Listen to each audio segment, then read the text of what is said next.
Hey guys, I'm Stephanie and this is Steph Stove, and today we are making pumpkin pie coffee creamer. So for all of those coffee lovers out there like me, this is your time. So let's get started and make this wonderful pumpkin pie coffee creamer.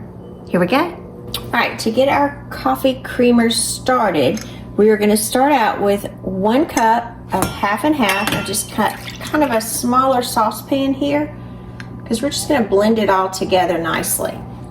So it's our 1 cup of half and half, 1/4 cup of pumpkin puree. And remember, when you're doing this, make sure it's pure pumpkin puree. Do not get pumpkin pie filling. It will not work out the same. Okay, so it's a 1/4 cup of pumpkin puree. And to this, we are going to add some maple syrup because we do need a little bit of sweetness, and this is some pure, a natural sweetness to it we're going to add. So this is going to be 2 tablespoons of maple syrup. And if you wanted this more of a sugar-free option, you could use a sugar-free sweetener here as well. You could interchange it very easily for that measurement.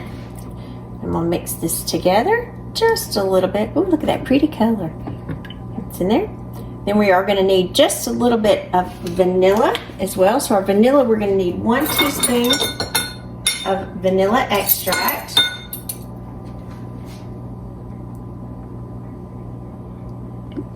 It's 1 teaspoon of vanilla extract. Blend that together. Already sounds good, doesn't it? And for our seasoning, or our spice that we're going to add to it, we always need those warm spices in there. So we're going to add 1/2 teaspoon of cinnamon and 1/4 teaspoon of ground nutmeg. Now you could substitute pumpkin pie spice and you would just do about 3/4 teaspoon if you wanted to, but I like to use the individual ones on this.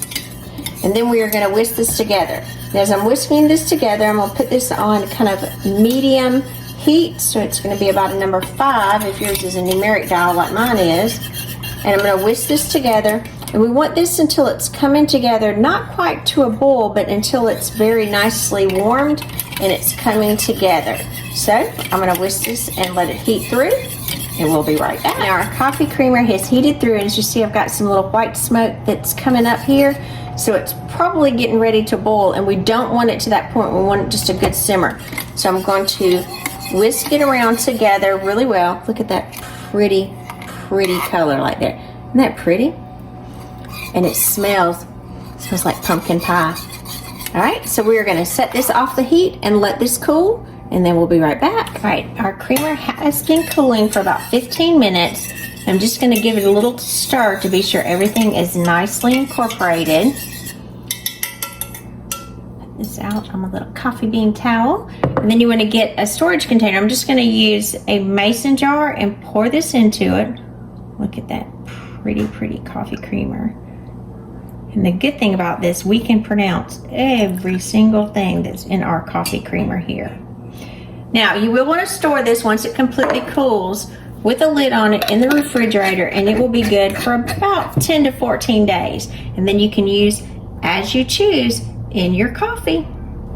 I'm Stephanie, and this has been Steph Stove. For today, we made pumpkin pie coffee creamer. And the beauty about this coffee creamer, not only does it smell amazing and taste like a melted pumpkin pie, but we can pronounce everything that's in it, and we can spell it. We have half and half, maple syrup, vanilla extract, pumpkin puree, pure pumpkin puree, cinnamon and nutmeg. Easy ingredients, nice and clean, and just delicious. Now, I have me another cup of coffee already poured in my little ghost coffee mug. And so I'm gonna measure me out. I usually put about 2 tablespoons in my coffee to get it that nice color. And for most of us, we do our coffee about by the perfect color. So give this a taste, and I enjoy my wonderful pumpkin pie coffee. Here we go. That's good. That's good. That's a perfect cup of fall in a cup. Love it. And like I said, you can pronounce every bit of it. So remember, I'm Stephanie. This has been Steph Stove. Give us a thumbs up. Click that subscribe button for more great content like this. And remember, we're making memories one dish at a time. Thanks for watching, guys. Bye. And remember, the entire recipe will be listed in the description, as always.